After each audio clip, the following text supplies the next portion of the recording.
Congress party की अध्यक्षा श्रीमती सोनिया गांधी जी को एक चिट्ठी लिखी है।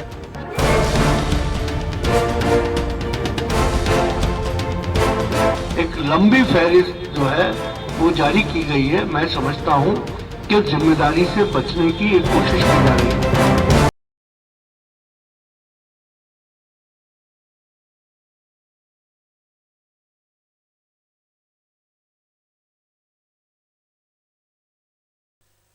नमस्कार, आप देख रहे हैं एसएमबीसी इनसाइट और आपके साथ मैं हूं नकुल चतुर्वेदी। जी हां, शर्तों पर सरकार। दिल्ली की सियासत पल पल नई करवटें लेती नजर आ रही है। दिल्ली में आम आदमी पार्टी सरकार बनाएगी या राष्ट्रपति शासन लगेगा, इस बात पर अभी सस्पेंस कायम है। आपने समर्थन लेने के लिए जिस तरह की शर्तें कांग्रेस और बीजेपी के सामने रखी हैं, उसके बाद यहां राष्ट्रपति शासन लगने के आसार बढ़ गए हैं। हालांकि कांग्रेस ने संकेत दिए हैं कि वो आपकी करीब 16 शर्तों पर गंभीरता से विचार कर रही है। क्या हो रहा है दिल्ली की सियासत में, देखिए हमारी स्पेशल रिपोर्ट। 5 राज्यों के विधानसभा चुनाव खत्म हो चुके हैं और 3 राज्यों में बीजेपी सरकार भी बना चुकी है, मगर अब भी एक बड़ा पेच फंसा है दिल्ली की सरकार में। 70 विधानसभा सीटों वाले इस राज्य में बीजेपी सबसे बड़ी पार्टी बनकर उभरी, मगर इस बार त्रिशंकु विधानसभा की वजह से दिल्ली की कुर्सी अभी तक खाली पड़ी है। मशहूर समाज सेवी अन्ना हजारे के आंदोलन के समय अन्ना के सहयोगी रहे अरविंद केजरीवाल ने सत्ता का दामन थामा और इसी के साथ ही देश में एक और नई पार्टी का जन्म हुआ, जिसका नाम रखा गया आम आदमी पार्टी। आम आदमी पार्टी के आते ही दिल्ली के राजनीतिक गलियारों में एक नई बहस शुरू हो गई। किसी ने कहा कि यह पार्टी क्या करेगी तो किसी ने कुछ और कहा, मगर अरविंद केजरीवाल और उनकी टीम अपने अभियान में लगी रही, क्योंकि उन्हें दिल्ली की कुर्सी जो दिखाई देने लगी थी। और आखिरकार वो समय भी आ गया जिसका इंतजार दिल्ली में बैठी सभी राजनीतिक पार्टियां कर रही थी। जी हां, दिल्ली विधानसभा चुनाव का समय था और एक बार फिर दिल्ली में नई सरकार के आसार खुलकर सामने आने लगे थे। जहां एक तरफ 15 साल से बीजेपी दिल्ली की सत्ता से दूर थी, तो वहीं आम आदमी पार्टी भी दिल्ली की सत्ता के सिंहासन पर बैठने का सपना देख रही थी। और दिल्ली की जनता से मिलने वाले समर्थन ने आम आदमी पार्टी का विश्वास और बढ़ा दिया, जिसके चलते दिल्ली की 70 विधानसभा सीटों पर आम आदमी पार्टी ने अपने उम्मीदवार उतारे। भ्रष्टाचार से हम समझौता नहीं करेंगे। मतदान खत्म हो चुका था और सबको इंतजार था तो उम्मीदवारों की किस्मत का फैसला करने वाली ईवीएम मशीन के फैसले का। जब फैसला सामने आया तो सियासी सरगर्मियां तेजी से बढ़ने लगी, क्योंकि फैसला चौंकाने वाला था और दिल्ली में त्रिशंकु विधानसभा की स्थिति बन चुकी थी, जिसकी किसी को उम्मीद नहीं थी। आखिरकार वही हुआ। दिल्ली के राजनीतिक इतिहास में पहली बार किसी तीसरी पार्टी ने देश की 2 बड़ी पार्टियों कांग्रेस और बीजेपी को हिलाकर रख दिया था और कांग्रेस को दिल्ली में औंधे मुंह गिरना पड़ा। अब पेच फंसा था कि दिल्ली में सरकार कौन बनाएगा, क्योंकि दिल्ली की जनता ने स्पष्ट बहुमत किसी को भी नहीं दिया। तमाम टीवी चैनल और अखबारों की हेडलाइन रोज सिर्फ दिल्ली की राजनीति पर आकर रुक जाती थी, मगर बड़ा सवाल ये उठता है कि दिल्ली की जनता का हाथ थामेगा कौन।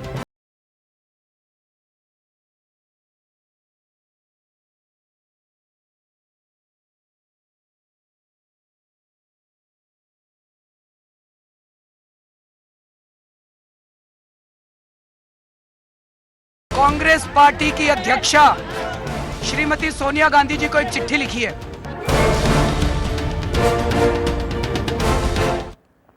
तो दिल्ली में सरकार को लेकर पेंच लगातार बढ़ता जा रहा था, मगर आज एक ऐसा फैसला अरविंद केजरीवाल ने दिया।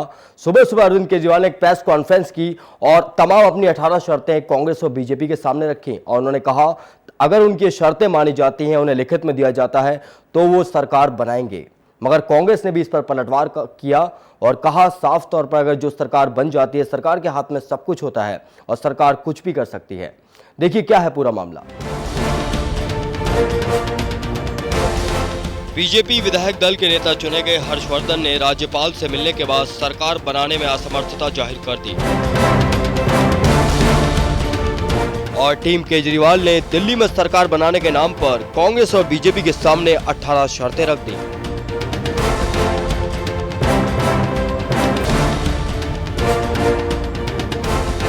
आज सुबह सुबह हम लोगों ने कांग्रेस पार्टी की अध्यक्षा श्रीमती सोनिया गांधी जी को एक चिट्ठी लिखी है। बीजेपी के राष्ट्रीय अध्यक्ष श्री राजनाथ सिंह जी को एक चिट्ठी लिखी है। उस चिट्ठी की कॉपी आप लोगों को दे दी जाएगी। उन चिट्ठियों में हमने लिखा है, दिल्ली में सरकार बनाने को लेकर आम आदमी पार्टी की 18 शर्तें। दिल्ली से वीआईपी कल्चर बंद होना चाहिए। दिल्ली का कोई भी विधायक या कोई भी मंत्री या अफसर लाल बत्ती की गाड़ी, बड़े बंगले और अपने लिए सुरक्षा नहीं लेगा। आम आदमी पार्टी की दूसरी शर्त, विधायक फंड और काउंसलर फंड खत्म किया जाएगा। ये फंड सीधे मोहल्ला सभाओं को जाएगा।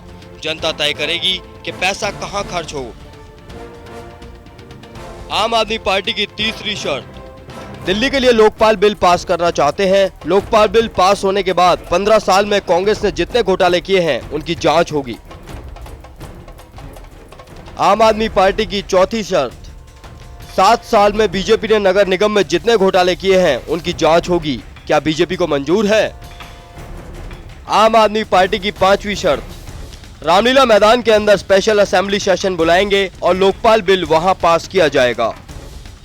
आम आदमी पार्टी की छठी शर्त, दिल्ली को पूर्ण राज्य का दर्जा दिया जाए। कांग्रेस केंद्र में भी इसे पास कराने में मदद करे। आम आदमी पार्टी की सातवीं शर्त, बिजली कंपनियों का ऑडिट होना चाहिए। बिजली कंपनियों ने भारी हेराफेरी की है। ऑडिट करने से इनकार करने वाली कंपनी का लाइसेंस रद्द कर दिया जाए। ऑडिट के बाद बिजली की दरें तय की जाएं। दिल्ली में 50% से ज्यादा बिजली के दाम कम किए जाएं। आम आदमी पार्टी की आठवीं शर्त, दिल्ली में बिजली के मीटर तेज चल रहे हैं, इनकी निष्पक्ष जांच करवाई जाए। अगर मीटर गलत पाया जाता है तो लगने की अवधि से कंपनी से पैसा वसूला जाए।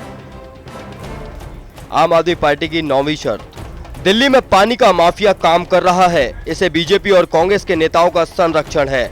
इनको तिहाड़ जेल भेजा जाए। आम आदमी को 700 लीटर पानी मुफ्त दिया जाए। आम आदमी पार्टी की 10वीं शर्त, दिल्ली की 30% से ज्यादा जनता अनाधिकृत कॉलोनियों में रहती है। आप चाहती है कि 1 साल के अंदर इन्हें नियमित किया जाए। आम आदमी पार्टी की 11वीं शर्त, दिल्ली की झुग्गी बस्तियों में रहने वालों को पक्के मकान दिए जाएं। झुग्गियों को मकान मिलने तक तोड़ा ना जाए। शौचालय की व्यवस्था भी की जाए। आम आदमी पार्टी की 12वीं शर्त, आम आदमी पार्टी की सरकार व्यापार और उद्योग के लिए बने कानून और नीतियों की समीक्षा करेगी। आम आदमी पार्टी की 13वीं शर्त, आम आदमी पार्टी दिल्ली में रिटेल में एफडीआई के खिलाफ है। आम आदमी पार्टी की 14वीं शर्त, दिल्ली के किसानों को दूसरे राज्यों के किसानों की तरह सब्सिडी का लाभ मिले। ग्राम सभा की मंजूरी के बिना जमीन का अधिग्रहण न हो। आम आदमी पार्टी की 15वीं शर्त, प्राइवेट स्कूलों में डोनेशन सिस्टम बंद किया जाए। फीस की प्रक्रिया पारदर्शी बने। 500 से अधिक नए स्कूल खुलें। आम आदमी पार्टी की 16वीं शर्त, नए सरकारी अस्पताल खोले जाएंगे। प्राइवेट अस्पतालों में भी बेहतर इलाज का प्रबंध किया जाएगा। आम आदमी पार्टी की 17वीं शर्त, दिल्ली में नई अदालतें खोली जाएं और नए जजों की नियुक्ति भी हो। इससे मामले 6 महीने में निपटाए जा सकें। और आम आदमी पार्टी की 18वीं शर्त, कई मुद्दों को क्रियान्वित करने के लिए दिल्ली नगर निगम के सहयोग की जरूरत होगी। दिल्ली नगर निगम में बीजेपी का राज है। क्या इन मुद्दों पर आपकी पार्टी सहयोग करेगी? केजरीवाल की 18 शर्तें आने के बाद तमाम मीडिया में ये छा गया कि केजरीवाल ने 18 शर्तें यहां पर बीजेपी और कांग्रेस के सामने रखी हैं। और जिसके बाद दोपहर में कांग्रेस की तरफ से एक पीसी का आयोजन किया गया, जिसमें आम आदमी पार्टी की इन 18 शर्तों का साफ तौर पर मजाक उड़ाया गया। उन्होंने कहा कि अगर आप पार्टी बना लेते हैं तो आपके हाथ में सब कुछ है। ये सारी शर्तें हमारे सामने रखने से क्या होगा? सब कुछ आपने करना है। ये सारी शर्तें आपके अंडर में आती हैं और आप जो करना चाहें वो कर सकते हैं। तो क्या केजरीवाल अब सरकार बना लेंगे?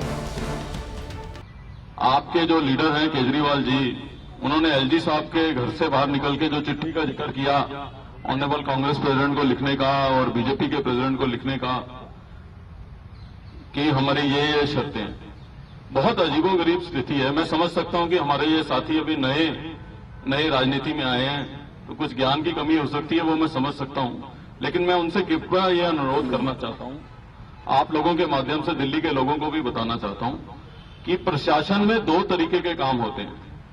एक होता है विधायिक कार्य, एक होता है प्रशासनिक कार्य। एग्जीक्यूटिव का रोल अलग होता है, लेजिस्लेटिव का रोल अलग होता है। हम जो आपको समर्थन की बात कर रहे हैं वो हम विधानसभा के अंदर समर्थन की बात कर रहे हैं कि विधानसभा के अंदर अगर उनको मेजॉरिटी साबित करनी पड़ेगी, विधानसभा में उनकी सरकार ना गिरे, तो उसके अंदर हम उनका समर्थन करेंगे। वो जो शर्तें रह रही हैं उसका समर्थन से कोई लेना देना ही नहीं है, वो सब प्रशासनिक कार्य हैं। प्रशासनिक कार्यों में किसी भी विधायक की या विधानसभा की डायरेक्ट इंटरफेरेंस नहीं होती। माननीय केजरीवाल साहब को ये बात समझनी चाहिए। अब वो कह रहे हैं कि वो बिजली सस्ती करना चाहते हैं तो करो, उसमें विधानसभा का क्या रोल है? वो तो जो है कैबिनेट का फैसला है, सरकार का फैसला है, उन्होंने करना है वो करें। वो कह रहे हैं कि करप्शन में हम जांच कराएंगे, तो करप्शन की जांच के लिए विधानसभा से पूछने के लिए नहीं आना पड़ता। करप्शन की जांच जो है कोई भी मंत्री या चीफ मिनिस्टर सीधा फाइल पे ऑर्डर कर सकता है, उसको किसी से पूछने की जरूरत नहीं है। तो हमारी सहमति या ना सहमति की क्या बात है? और ये तो नॉर्मल रूटीन है, अगर किसी ने कुछ गड़बड़ की है और करप्ट है तो उसके खिलाफ कार्रवाई होनी चाहिए। ये जो भी चीफ मिनिस्टर या मिनिस्टर बनता है, जब वो ओथ लेता है तो ओथ में इस बात का प्रॉमिस करता है कि वो कॉन्स्टिट्यूशन से चलेगा। तो हमसे क्या पूछ रहे हो भाई? हमारे हाँ या ना करने से क्या होता है? और उसके लिए आपको विधानसभा आने की जरूरत नहीं है कि हम समर्थन करेंगे कि नहीं करेंगे, हमारे समर्थन की जरूरत ही नहीं है, वो एडमिनिस्ट्रेटिव डिसीजन है। फिर आप कह रहे हैं कि जो है पानी का हम कम करेंगे, तो करो भाई। मुख्यमंत्री जल बोर्ड का चेयरमैन होता है, विधानसभा में तो पूछने की भी जरूरत नहीं है। तो फिर विधानसभा हमसे क्यों पूछ रहे हो कि हम समर्थन देंगे कि नहीं? अब कल को आप ये कहो कि हम बिजली सस्ती कर रहे हैं, हम पानी दे रहे हैं और इसके लिए पैसा भी जो है आप ही अरेंज करके दोगे, तो हम थोड़ा ना अरेंज करेंगे। वो तो जो सरकार चला रहे हैं उन्हीं को अरेंज करना पड़ेगा। आपने वायदे करने से पहले क्या हमसे पूछा था क्या? जो अब आप हमसे पूछ रहे हो, आप समर्थन का मतलब कृपया मैं आपको कहना चाहता हूं कि लोकतांत्रिक एक आप लोगों ने तो बहुत पैसे वाले लोग हैं, ये इन्होंने बहुत लोग हायर किए हुए हैं। तो जब आपने मीडिया वाले हायर किए हुए हैं, आपने आईटी स्पेशलिस्ट सोशल मीडिया के लिए हायर किए हैं, तो कृपया करके एक कोई रिटायर्ड अफसर भी, अधिकारी भी हायर कर लीजिए जो आपको विधायिक प्रक्रिया तो समझा दे कि गवर्नेंस का मॉडल कैसे चलता है, कैसे क्या होता है। तो उसके बाद पत्र लिखिए। और अरुण जी ने ठीक कहा कि आप जो है दिल्ली गवर्नमेंट के लिए चुने गए हो। आप जो है कल को जो है कहो कि अमेरिका की ये प्रॉब्लम भी मैं ही दूर करूंगा, तो वो तो नहीं हो पाएगा। आप दिल्ली के लिए आपको मैंडेट मिला है, जो दिल्ली सरकार के कॉम्पिटेंस में चीजें हैं उनको आप करिए, कौन रोक रहा है आपको? और आप सरकार में कॉम्पिटेंट है, कोई बिल है तो वो मैं थोड़ा ना बना सकता हूं, ना हम बना सकते हैं ना बीजेपी बना सकते हैं। जो भी सरकार में होगा वो अपने लॉ डिपार्टमेंट के साथ कंसल्ट करके, अपने ऑफिसर्स के साथ कंसल्ट करके और सारी फॉर्मेलिटी पूरी करने के बाद एज आ सरकार जो भी आप बिल लेके आएंगे विधानसभा में वो गवर्नमेंट बिल होगा। और उसके ऊपर जो है जहां समर्थन की जरूरत होगी हमको लगेगा। अब ये तो नहीं हो सकता ना आप चुनाव जीत के आए हो करप्शन के खिलाफ और आप करप्शन करो और उम्मीद करो कि हम उस पर सपोर्ट करेंगे। आप करप्शन नहीं करोगे। हम आपको सपोर्ट इसलिए दे रहे हैं कि हमको ये लगता है कि जो वायदे आपने लोगों को किए, दिल्ली के लोगों ने आपको मैंडेट उन वादों के हिसाब से दिया। हमको लगा है कि दिल्ली के लोगों को उम्मीद है कि जो आपने वायदे किए वो पूरे किए, तो हम तो आपको इसलिए समर्थन दे रहे हैं कि आपने जो भी दिल्ली, क्योंकि हम किसी भी पार्टी के लिए उसका मैनिफेस्टो जो है वो कुरान और गीता से कम जो है पूजनीय नहीं होता, चाहे वो कोई भी पार्टी हो, चाहे वो कांग्रेस हो, चाहे वो बीजेपी हो। तो हम तो केवल इतना कह रहे हैं कि हम आपको आउटसाइड सपोर्ट दे रहे हैं, हमारा आपका कोई टाई अप भी नहीं है। और जो आप शर्तें कह रहे हो, आप कह रहे हो स्कूल और बनाओ भैया, किसने मना किया? स्कूल, अब मैं शिक्षा मंत्री रहा हूं कि मुझे कहीं स्कूल खोलना है तो मैं पहले विधानसभा में बीजेपी से पूछने थोड़ा ना जाता था या अपने एमएलए से पूछने थोड़ा ना जाता था कि मैं स्कूल खोलूंगा कि नहीं खोलूंगा। ये तो प्रशासनिक डिसीजन है, आप लो, आपको पूछने की जरूरत ही नहीं, विधानसभा में आने की जरूरत नहीं। दूसरा, एक बहुत गलतफहमी फैलाई गई आ रही है कि हम लोग ये सोचते हैं कि ये अपना समर्थन वापस ना ले लें, ये ना ले लें। विधानसभा की एक प्रक्रिया है, अगर हमने एक बार किसी को समर्थन दे दिया तो 6 महीने तक नो कॉन्फिडेंस मोशन नहीं आ सकता है विधानसभा के अंदर। जब 6 महीने तक नो कॉन्फिडेंस नहीं आ सकता, आपने तो जनाब अपने मैनिफेस्टो में लिखा हुआ है कि 1 महीने में ये करेंगे, 2 महीने में ये करेंगे, 3 महीने में ये करेंगे, 6 महीने तक तो आप सारे वायदे पूरे कर देंगे। जब आप सारे वादे पूरे कर देंगे तो हमारा क्या दिमाग खराब है कि हम आपसे समर्थन वापस लेंगे? लोग तो हमारा और बुरा हाल कर देंगे। तो आपको जब लोगों ने चुन के भेजा, तो इसलिए कृपया करके मेरी आपसे अनुरोध है कि लोगों को गुमराह मत करिए, लोगों को बेवकूफ मत बनाइए, अपनी जिम्मेवारी से मत बचिए। कृपया आगे आइए और सरकार बनाइए और लोगों का भला करिए। इस दिल्ली के लोगों को दोबारा चुनाव में मत झोंकिए। नहीं तो कोई भी और हम लोकतंत्र को जिंदा रखना चाहते हैं, हम दिल्ली के लोगों के फैसले को सलाम करना चाहते हैं, नतमस्तक करना चाहते हैं। नहीं तो हमारे पास खोने को कुछ नहीं है, खोने के लिए आपके पास ही है। हम तो उसके बावजूद आपको समर्थन दे रहे हैं और केवल इसलिए दे रहे हैं कि दिल्ली में विकास हो, दिल्ली का हित आगे आए, दिल्ली के लोगों के ऊपर चुनाव का एक बोझ ना हो, दिल्ली के लोगों को जो है तकलीफ ना पहुंचे। दिल्ली में जो हम बड़ी मुश्किल से 15 साल में दिल्ली को विकास के रास्ते पे लाए हैं, वो विकास का रास्ता ना टूटे।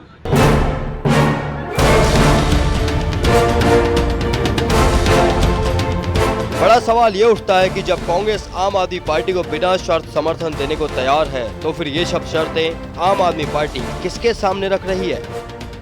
कंपनियों का ऑडिट आप करवाने के लिए हाँ कर रहे हैं या नहीं कर रहे हैं, ये बातें जनता के सामने आनी चाहिए। इसमें हाँ ना करो और सरकार बना लो, या तो गिरा दो या बना लो। इन दोनों के उत्तर के बाद हम दिल्ली भर में जनता के पास जाएंगे और पूरी दिल्ली में 250 सभाएं करके लोगों को बताएंगे कि इनके नेताओं ने ये बात कही है, आप बताइए क्या करना है। क्योंकि हमने कैंडिडेट जनता से पूछ के बनाया, हमने पार्टी जनता से पूछ के बनाई। अब सरकार अगर बनानी है नहीं बनानी है, ये निर्णय भी हम जनता के बीच स्वराज के माध्यम से ले जाएंगे और इन दोनों पार्टियों को बताएंगे कि कंस्ट्रक्टिव विकल्प, अनकंडीशनल सपोर्ट, क्या कंस्ट्रक्टिव विकल्प क्या होता है। कोई हमें मिट्टी उठवानी है या मकान में ईंटें ढुलवानी है, आप बताओ। दोनों ने कहा था कि स्वतंत्र राज्य होना चाहिए, दोनों कहते हैं कि ये ऑडिट, ये बिजली के कंपनी ज्यादा हो गया है, तो कराओ दोनों, हाँ कर दो, हम सरकार बना लेंगे। केजरीवाल की शर्तों की लिस्ट आने के बाद तमाम प्रतिक्रियाओं का दौर शुरू हो चुका था। अगर उन्होंने सरकार बना ली, किसी ने कहा केजरीवाल वादे कैसे पूरे करेंगे, किसी ने कहा आम आदमी पार्टी के पास इतने सक्षम लोग नहीं हैं जो सरकार चला सके। समझता हूं कि जब Bharatiya Janata party single largest party थी, उन्होंने इनकार किया। अब फिर अरविंद केजरीवाल को 28 विधायकों का बहुमत मिला है और कांग्रेस पार्टी ने कल लेफ्टिनेंट गवर्नर को लिख करके दे दिया कि हम आप पार्टी का समर्थन करेंगे। तो मैं समझता हूं कि प्रजातंत्र में फिर, और हमने कोई शर्त भी नहीं लगाई है, अब इसके बाद अगर सरकार नहीं बनाने का निर्णय करते हैं तो फिर तो ये जनादेश का अपमान है और जो संवैधानिक मान्यताएं हैं, मर्यादाएं हैं। दिल्ली की जनता को दोबारा चुनाव से बचाने के लिए हमने अपना फर्ज निभाया है और हमने उन्हें बेशर्त समर्थन दिया है। अब उनके पाले में गेंद है, वो जो कुछ जनता से दिल्ली की जो उन्होंने प्रॉमिस किए हैं उनको पूरा करने का उनके पास अवसर है।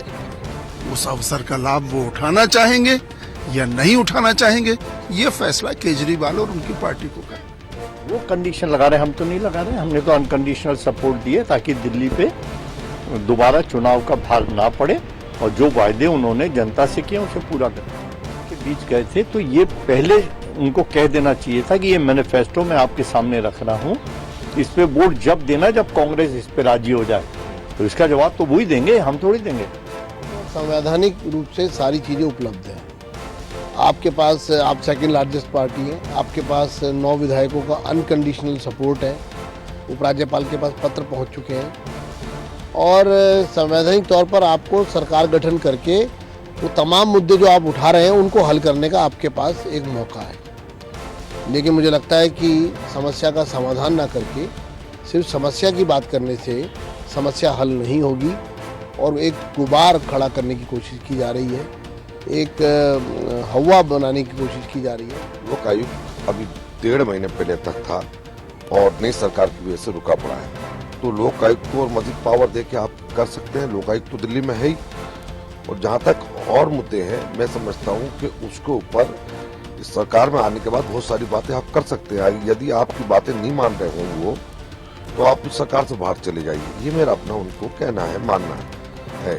और जहाँ तक और मुद्दे हैं कि साहब छोटे छोटे मुद्दे, वो तो बैठ के खुल जा सकता, बाल से बारीक तो नहीं होता है। और 10 दिन के वक्त के अंदर तो राष्ट्रपति शासन लग जाएगा दिल्ली में। मौका मिला है तो आगे बढ़कर सरकार बनानी चाहिए। क्या फिर वो शॉर्ट हो जाएंगे तो फिर सरकार नहीं बनाएंगे? ऐसी परिस्थिति में जब अनकंडीशनल सपोर्ट आपको मिला है तो अरविंद केजरीवाल को अपना उसका मौके का पूरा फायदा उठाना चाहिए। पीछे इसलिए भाग रहे हैं क्योंकि उनको समझ नहीं आ रहा है कि मंत्री किनको बनाए गए हैं। बहुत सारे ऐसे लोग हैं केवल 8वीं पास हैं या 10वीं पास हैं, ऐसे बहुत सारे लोग हैं उसके अंदर जो घबरा रहे हैं वो कि अगर इनको मंत्री बना दिया गया तो ये चलाएंगे कैसे सरकार। अब इतना सब कुछ होने के बाद कांग्रेस नेता शकील अहमद ने आम आदमी पार्टी की 16 शर्तों को मानने का मन बना लिया है और वो इस पर 1-2 दिन में विचार करके बताए। वहीं दूसरी तरफ आम आदमी पार्टी ने सरकार बनाने के लिए जनता के पास जाने की बात कही है।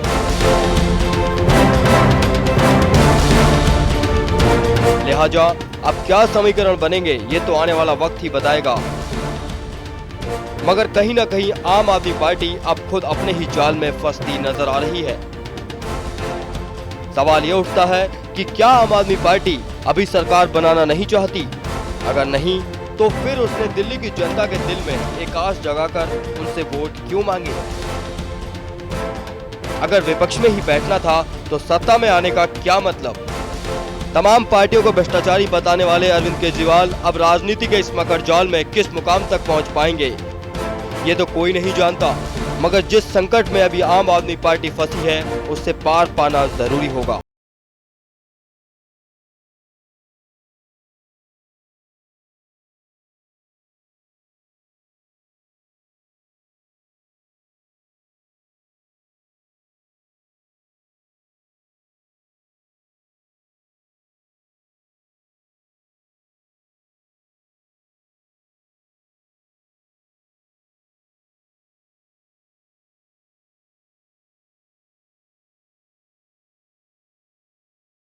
ये थी वो सारी बातें जो आज दिन भर में हुई और दिन भर में लगातार कई प्रतिक्रियाएं आईं।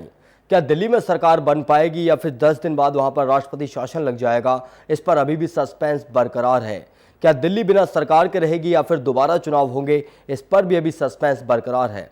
मगर बड़ा सवाल यहाँ उठता है कि दिल्ली की जनता ने जिन 2 बड़ी पार्टियों पर भरोसा किया, बीजेपी और आम आदमी पार्टी पर, दोनों ही यहाँ पर सरकार बनाने से बच रही हैं। ऐसे में क्या दिल्ली बिना सरकार के रह जाएगी, ये तो आने वाला समय ही बताएगा। तो यहाँ ले रहे हैं विदा। एसएमबीसी इनसाइट पर खबरें लगातार जारी हैं।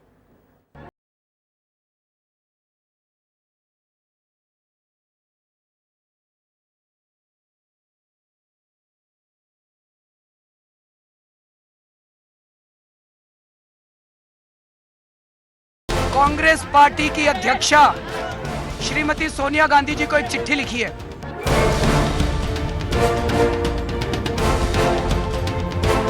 एक लंबी फहरिस्त जो है वो जारी की गई है। मैं समझता हूं कि जिम्मेदारी से बचने की एक कोशिश की जा रही है।